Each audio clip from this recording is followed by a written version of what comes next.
Hello, good morning, and welcome to the Dailies, where we discuss happenings and analyze the papers, looking at the stories and events that are unfolding. Quite a number of events on the papers. Please do well to follow us along by dropping your comment, your views on Facebook. I am Selena Shidasho, moderating this program alongside Rachel. Good morning. Morning, Sele. All right, let's run through the papers, and we will be starting with the Vanguard newspaper.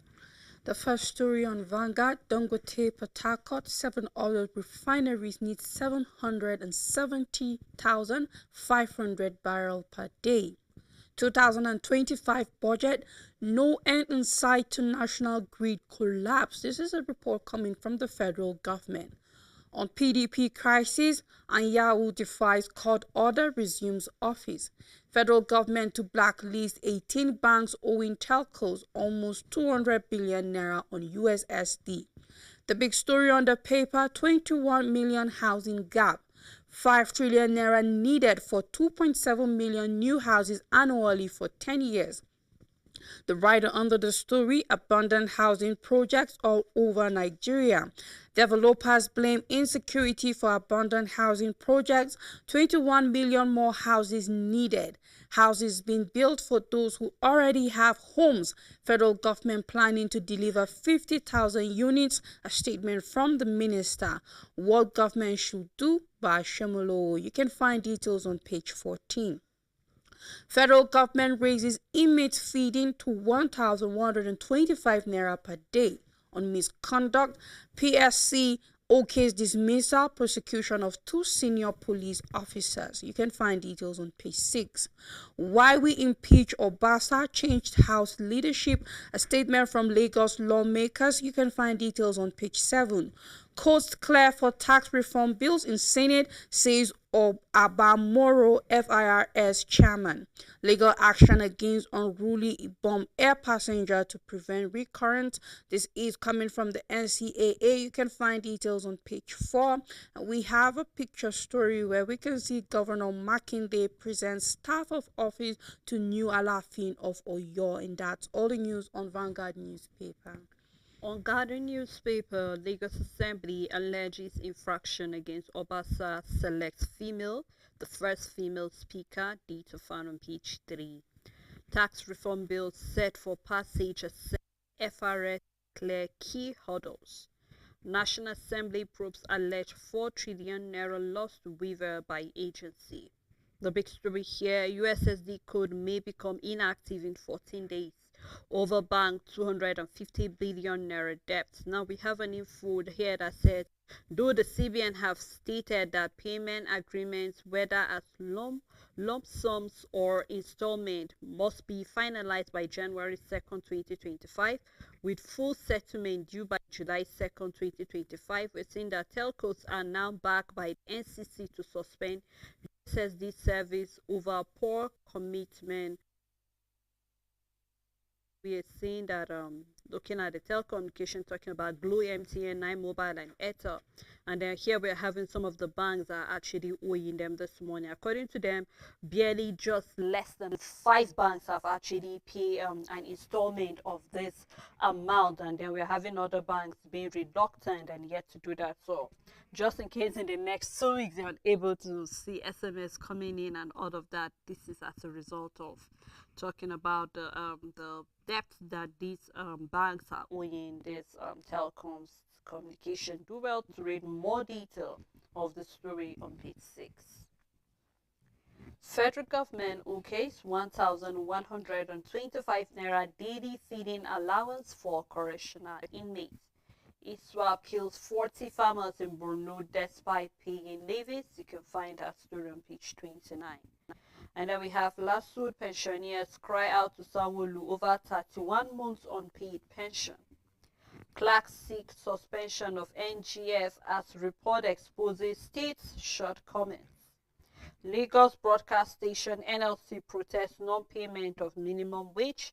You can find that story on page 5.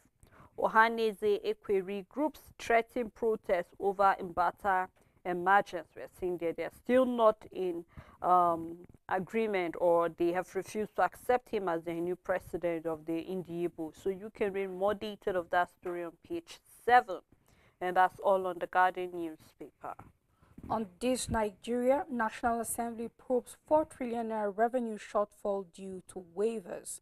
The big story: grid collapses caused by insecurity in North, says Power Minister. Heavily armed terrorist bandits hindering efforts to restore electricity. You can find details on page 4. FCTA bans scavenging, suspends Panteca's operation in Abuja. You can find details on page 7. Protesters shut down PDP HQ over National Secretary tussle, where we have two secretaries resuming office as at yesterday. You can find details on page 14. How Obasa was sacked as Lagos Speaker. The writer says ex-speaker on vacation United States, why colleagues moved against him. First female speaker, Miranda takes charge. And that's all the news on this Nigeria. On Dailies newspaper, why national grid will continue to collapse, coming from the power minister, blames insecurity and obsolete facilities. Now we're seeing that the national grid will continue to collapse until insecurity in the north is addressed to make way for repairs. And then we're seeing that this is part of the thing the Minister of Power is saying. So right now we're looking who is to blame when we're seeing that we're still experiencing, some part of the north are still experiencing partial restoration of power. So this is really, really something. No wonder we're seeing telecoms, pushing forward for increment of their tariff because they are unable to, maintain with the way things are talking about not having power supply, and then we're looking at even the price of diesel and petrol. More detail of this story can be found on page 6.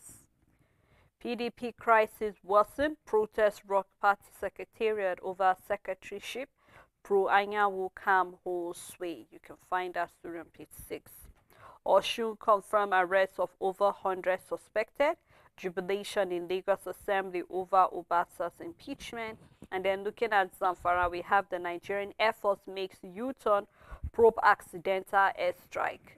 And then regarding the Weavers, National Assembly panel probes 4 trillion naira revenue shortfall. We have two picture story. One is the governor of Enugu State with the chairman Senate Committee on Privatization, Dr. Oji Uzo Kadu, during the meeting in Enugu. And then the second is the DG Nigerian Civil Aviation Authority, and then with other people this during the World Airline Economic Conference in Dublin, Ireland yesterday. And that's all on Daily Sun newspaper. On this day newspaper, the first story: Bagudu upbid on 36.35 trillion naira revenue target on 2025 appropriation bill. The writer says CBN shadows 5 MPC meetings for 2025. First meeting holds February 17 to 18. On tax reform bills, the FIRS boss is saying consultations with stakeholders is yielding positive results. You can find details of the consultations and what result is yielding on page 6. In clinically plotted coup, Lagos Speaker impeached while returning home from US. Lawmakers say they have had enough of him. His deputy Moji Miranda takes over. Assembly clerk suspended, replaced in acting capacity. You can start with the details on the front page. The big story on this day: terrorists getting foreign funding to continue destabilization of Nigeria. A report from the CDS says there's need for more proactive approach to security challenges across Nigeria. Military honors outstanding officers at 2025 Armed Forces Remembrance Day. We have a picture story caption African Investment Forum, where we can see the president of the African Development Bank alongside others who were present at the meeting. And that's all the news on this day newspaper. Rachel, we're having the Chief of Defense Staff being very sure that terrorists are getting foreign funding to continue destabilizing Nigeria. What is the Nigerian government doing to cut funds, because if we are aware, then we should know how these funds are coming in. And then I believe it's the responsibility of the Nigerian government to look for a way to actually cut their source of funding. We clearly remember when Nigerians were advocating and asking for the fact that, you know what, we need to know what are people financing terrorism. Because just when you feel okay, we're beginning to see that a little of peace places now, so we see that Benue have been on the attack on a daily basis. We saw even the attack during Christmas period and all of that. Borno has not been left behind. Zamfara has not been left behind. We still have here killings little by little in Kaduna as well as in Plateau State. So you could tell that these things are still ongoing. We saw where Governor Ali of Benue saying that very soon they will be destroying the IDP. So you could see that a number of things are going on. So if we are sure that they are getting funding, then I believe that we know how this funding is coming, and it's a responsibility of the Nigerian government to actually stop the means of, because if they have no funding, they cannot continue operating. I keep asking, how do they get basic amenities? Because they definitely need water to drink. How do they get water? They need power. How do they get power? They need so many other things, even petrol or fuel to actually, how do they get all of these things? So I believe it is the responsibility of the Nigerian government. If they mean business in destroying and doing away with terrorism, they have every capacity. They have every resources that is needed, and I believe that they should put everything on the line to make sure that they will be able to actually, stop these terrorists from operating and carrying out their operations. Yes, and one of the most difficult part of fighting terrorism is when it comes to the funding, is cutting down the funding. It's easier to take attack. This is a Boko Haram, then this is an ISWAP, then this is Lakurawa, then this is IPOP.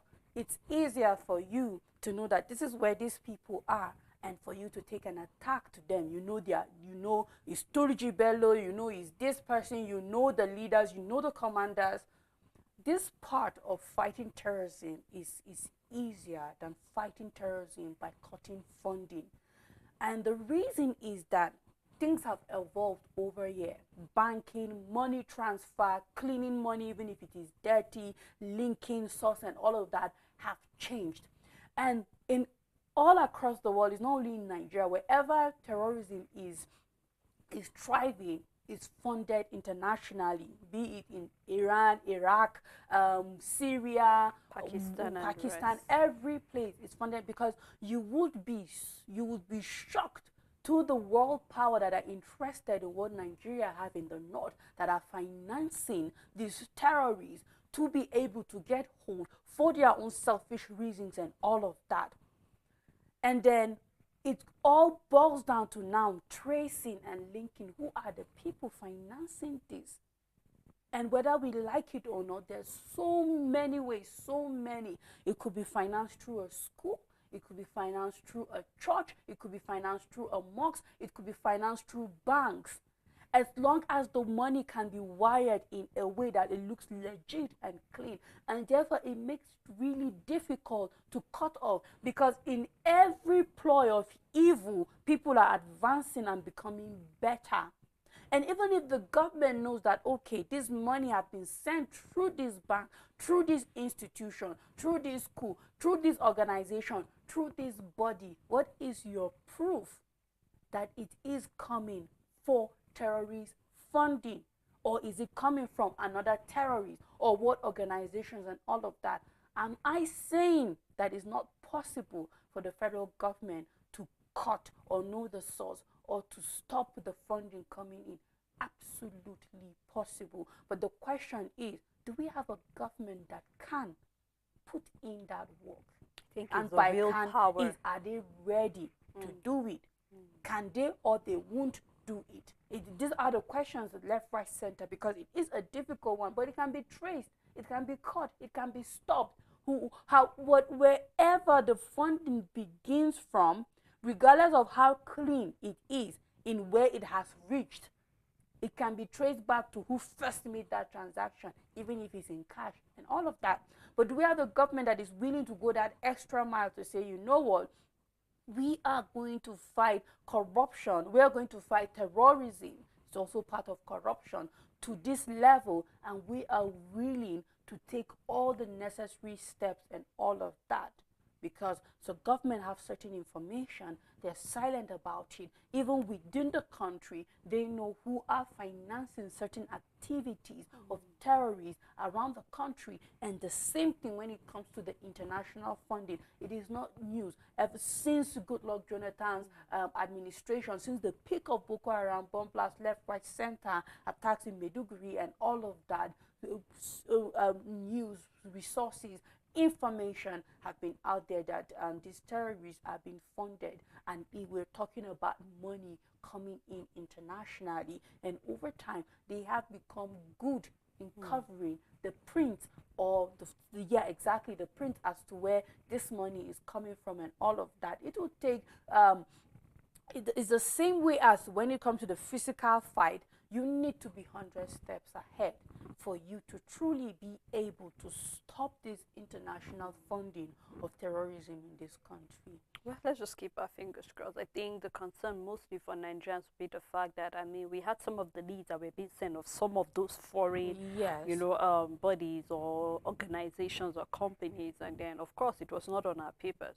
All we knew, or all the information that was made available, was the fact that about so number of people or companies and individuals are involved in funding, and then nobody, of course, maybe the Nigerian government is trying to protect Nigerians from knowing certain information, that's also possible. yeah, because of their own sanity and all of that. But then, just like you said, it's a willpower. All of these boils down to, if the government is willing, they will definitely find a way to actually get the people involved. Looking at Nigerian News Direct, the big story here, we have National Assembly probes 4 trillion naira revenue shortfall due to weavers.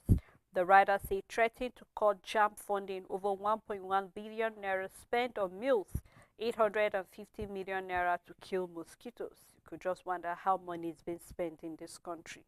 More detail found on page 8. Lagos Assembly impeaches Obasa and then elects Merinda as the first female speaker.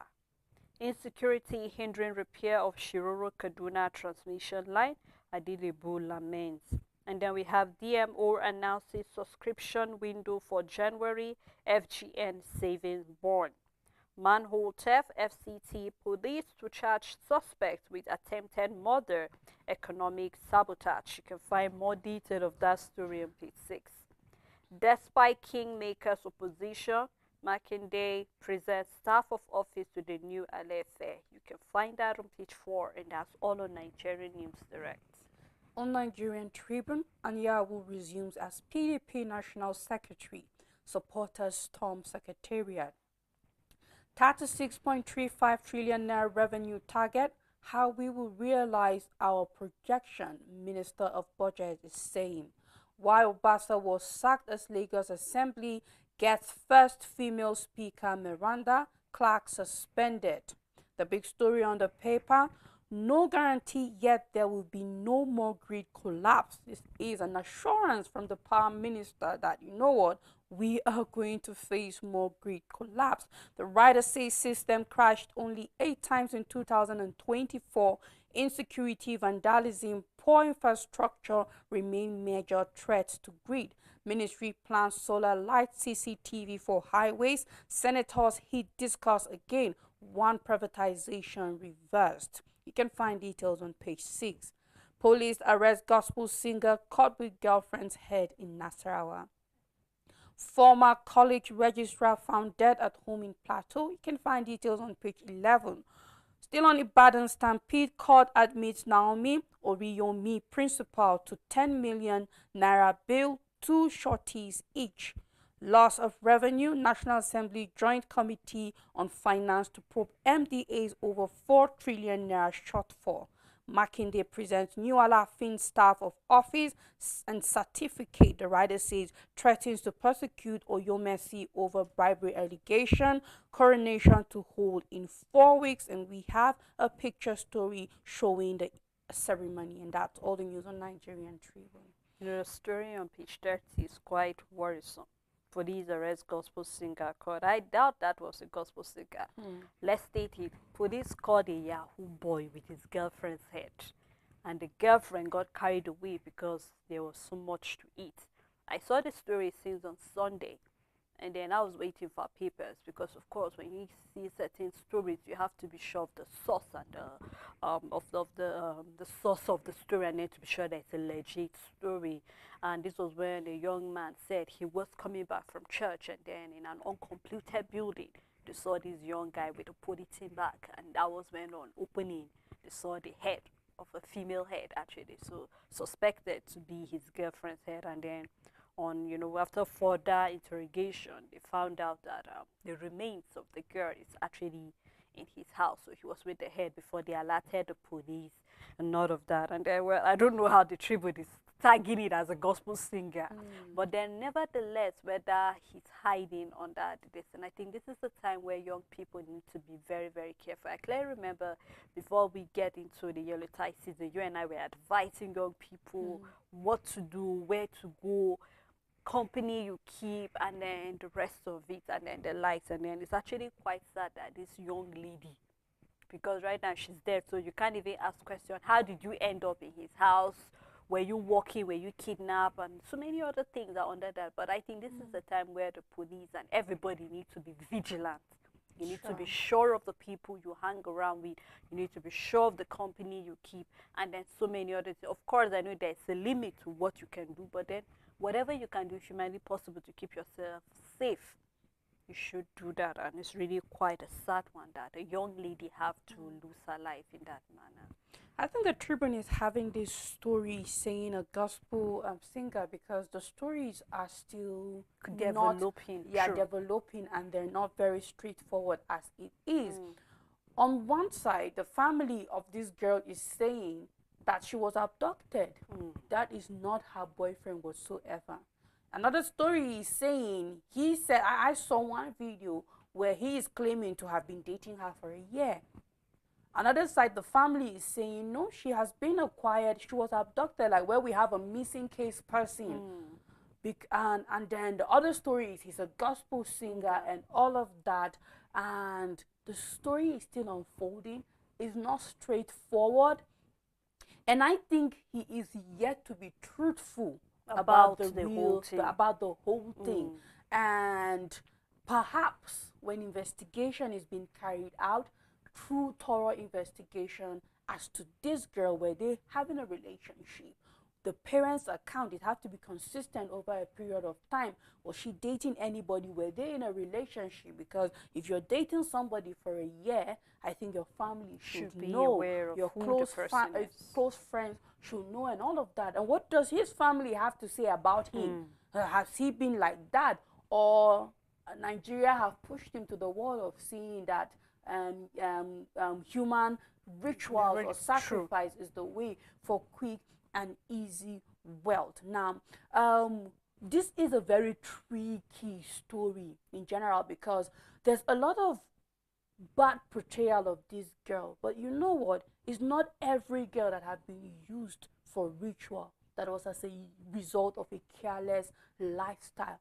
When we are giving advice and saying be careful and watch out, say like I can be on my way home from work and I'll be abducted, and God forbid something really terrible happens to me, and tomorrow the story could be far different. And you know that, well, we finished dailies and we closed work and we left. You said goodbye to me and I took a keke. But people, because I'm a lady, the story out there could be, because of the nature of my death, stories could be out there, because we know that there are people that are out there and taking opportunity to make stories, fake stories for their own personal gains and all of that, and these stories will be out there. So we also need to know that not every girl or every lady out there that has fallen into the hands of ritualists was living a wayward lifestyle. There have been innocent people that have been abducted, that have just been victims of circumstances of the poor environment that we find ourselves.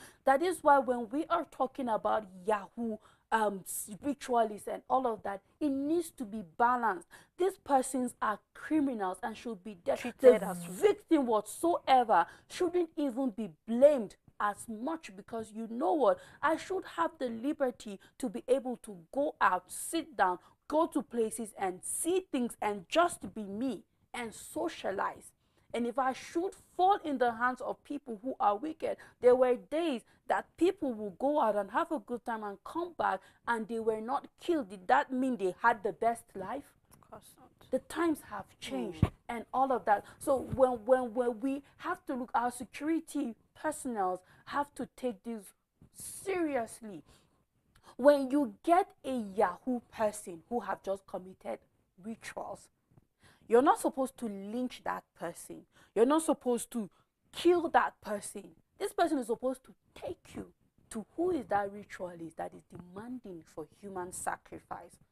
Because we now have 10 other people that this ritual, that Babalawo is a criminal. And he needs to go to jail, whether it's his business or not whatsoever. That's not even a business. Exactly. It is not a legal business. It's an illegal business. It's a black market business. It's a shadow economy and all of that. And there is supposed to be persecution for such people.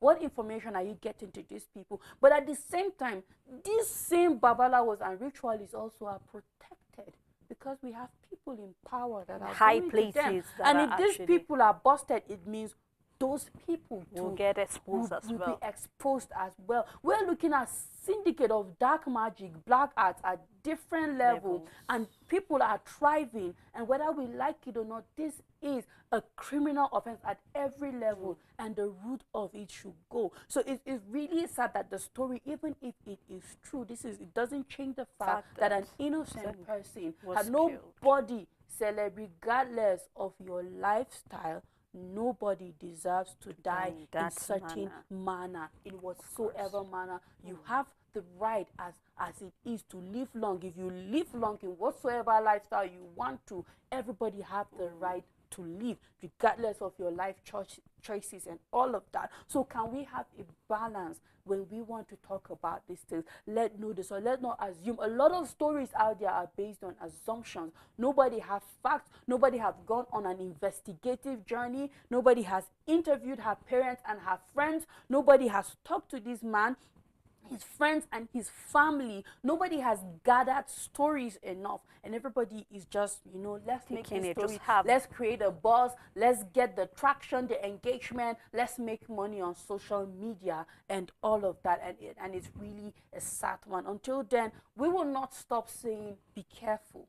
We will not stop saying be careful. To you and I, to every lady out there, is your responsibility to be is your responsibility, your safety. However, we also have innocent people that are falling victims of our corrupt and wicked society. And this is where our security forces need to wake up and put an end completely to this menace that is growing year in and year out.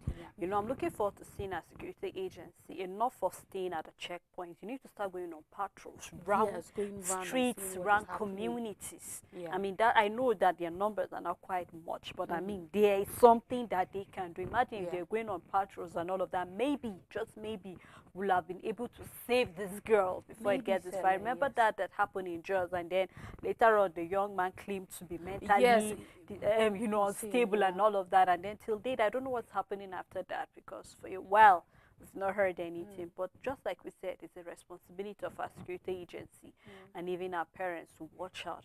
Your child can bring in an iPhone, you don't understand the means, and then you're excited and asking for money when your child is not working. Well, I guess that's it. Well, before we continue further with the paper review, we'll love to take a time out, and then when we come back, we will continue the paper review. Please stay tuned with us.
welcome back. It's still the Dailies. Before we went on break, we were looking at certain stories that are making rounds, one of which is the Power Minister coming out to state that, you know what, he cannot give assurance that we will not encounter another Greek collapse. So what this implies is the fact that any moment we can actually see another Greek collapse, which we see he is blaming vandals as well as insecurity in the north for the reason why they're unable to fix the transmission in Shiruru, Kaduna. So quite a number of issues are happening on the paper, as well as we're seeing that the Speaker for Lagos Assembly has been sacked and replaced with his deputy, which happens to be the first female Speaker in the House over there. So these and other stories are what we have been looking at. Please do well to drop your comment, your views on any of these events or story that is quite of interest to you. I still have Rachel with me. Thank you, Rachel. You're welcome, Celine.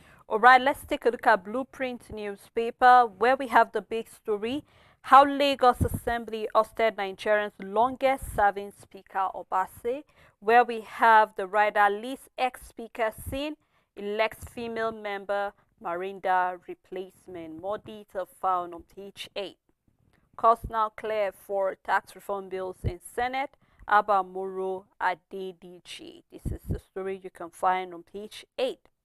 Makinde presents staff of office to Alefe Obuade. And then on business, UBA customers get over 41 million naira in final edition of Legacy. And then we also have on sport talking about I love goals. Super Eagles will score goals.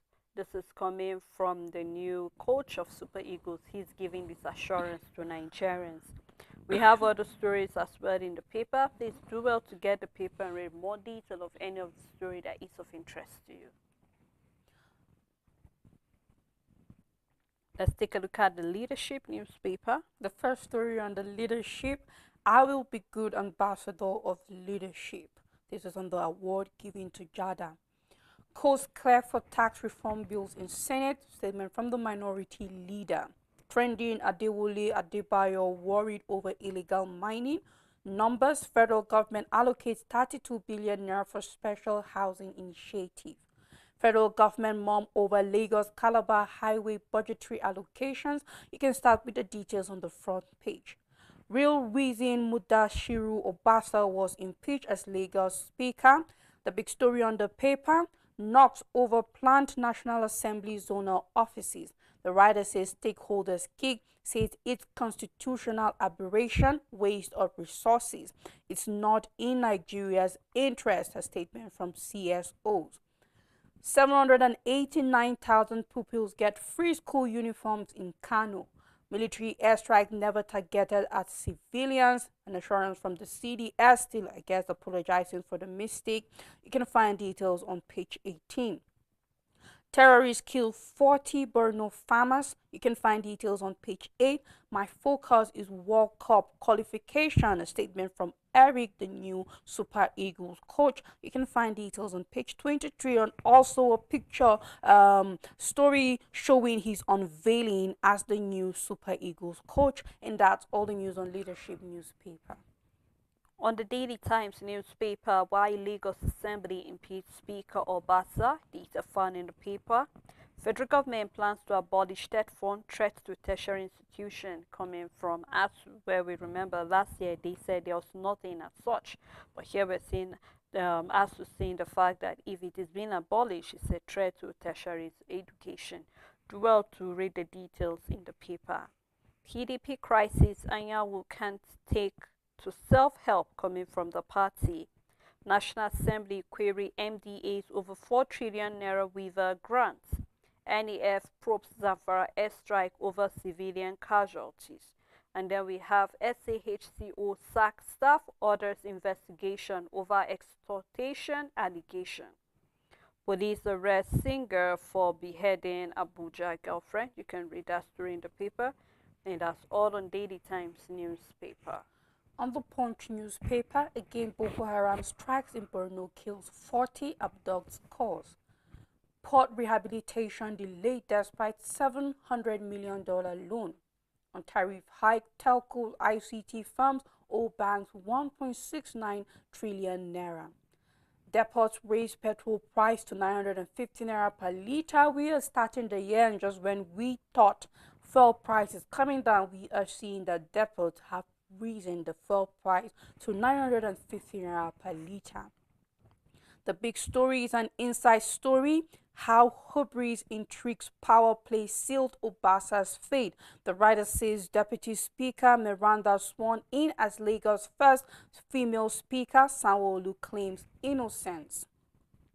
Coronation date fixed as Alaafin designate gets staff of office. Gospel singer arrested with civet court members head in Nasarawa. On tax bill, Senate meets federal government team plans public hearing. You can find details on page 17, and that's all the news on the Punch newspaper.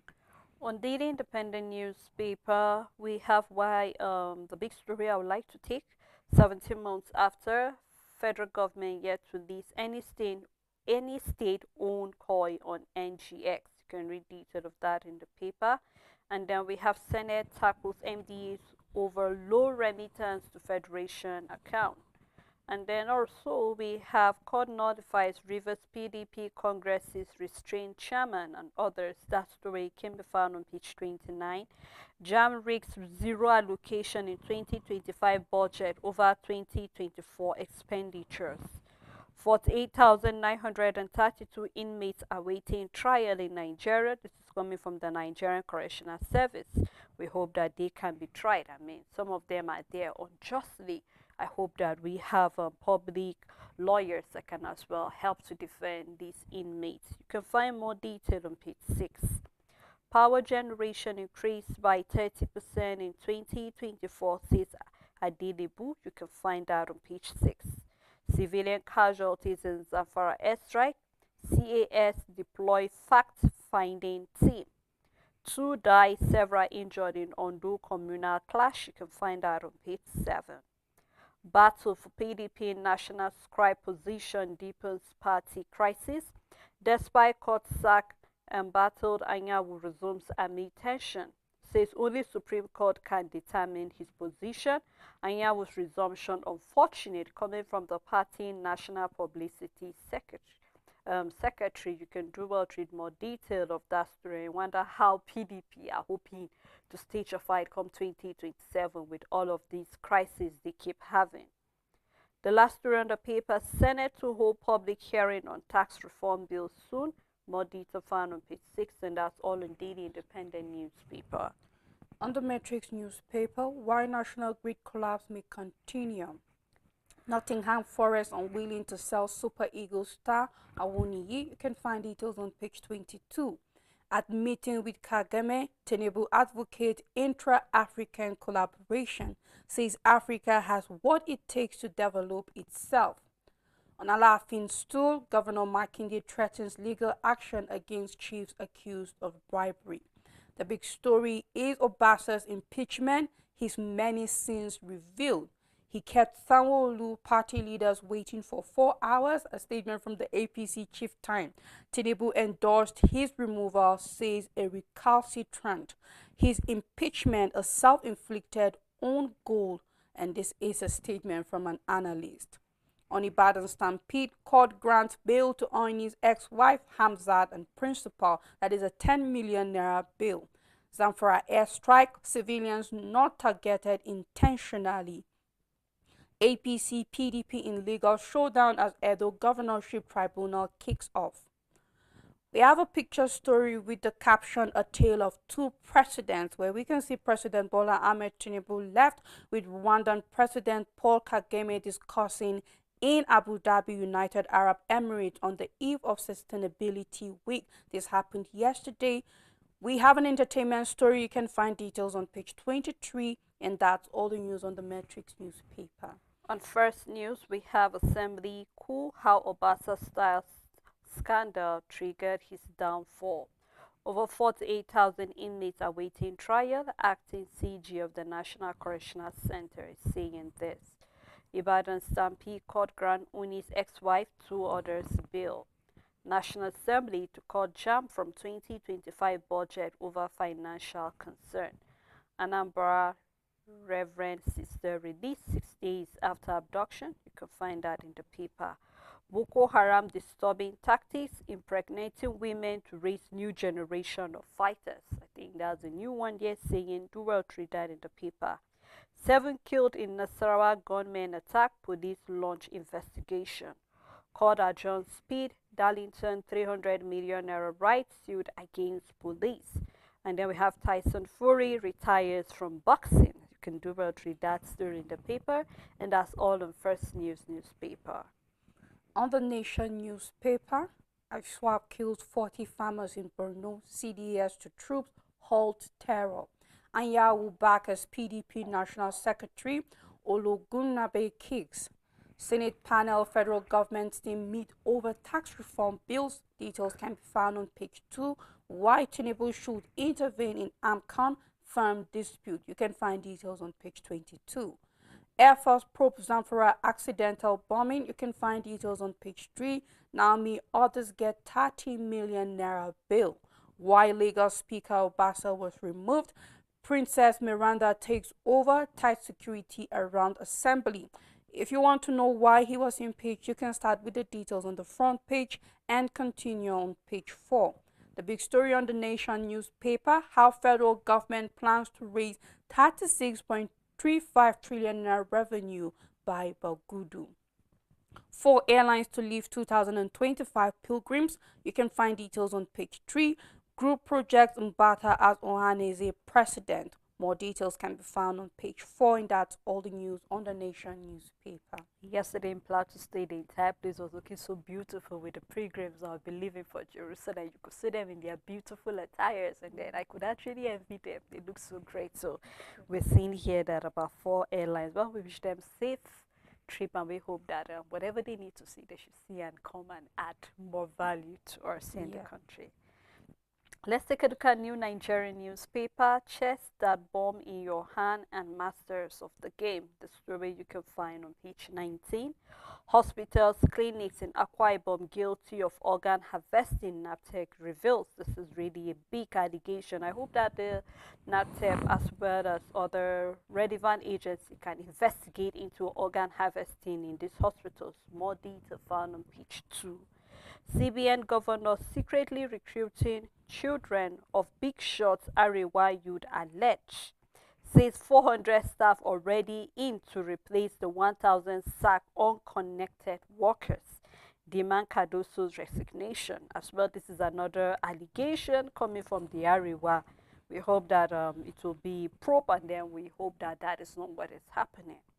Still on New Nigerian, proposed tax reform will worsen workers' plight in Nigeria, coming from the NLC president. Stop parading as Esu Nupe of Lokoja, Groups 1 Monarch.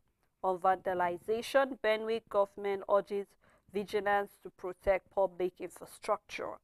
On 2025, we will scale up infrastructure development in Delta, coming from their governor. Adamawa 7,000 Binani supporters dump her ahead 2027. And then we have Michigan State University delegation visit Gombe, evaluate site for agriculture faculty innovation hub. Traditional chief priest in NDLEA net over illicit drug deal as agency sees 6 vehicles, 40 feet trailer load of silk in Abuja. You can find that story on page 5, and that's all on New Nigerian. On Punch Spot, the big story, Mission Possible. Chile targets 2026 World Cup after signing 2-year Eagles contract. Gusau back ex-Mali coach to deliver. Napoli rigs 7 million euros loss over Osimhen Vara deals. We have Okin Samiro suffers racism in Italy. Can Lookman end 3 games goals drought? A question. You might want to find details on page 7. We have Forest versus Liverpool. That is the English Premier League. 3 key trees host Reds at City Ground. More details can be found on page 4. Chelsea versus Bournemouth. Blues Cherries clash at Stamford Bridge. Ancelotti not in danger despite Barca rout. You can find details on page 3.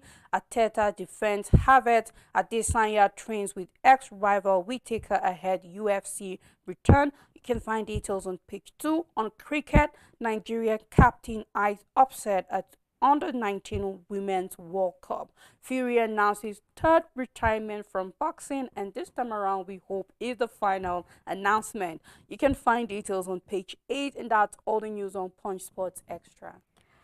Well, that's how far we can go on the program this morning. Thank you to everyone who made sure this program was a success. We look forward again to doing this together tomorrow. Please do have a great day ahead.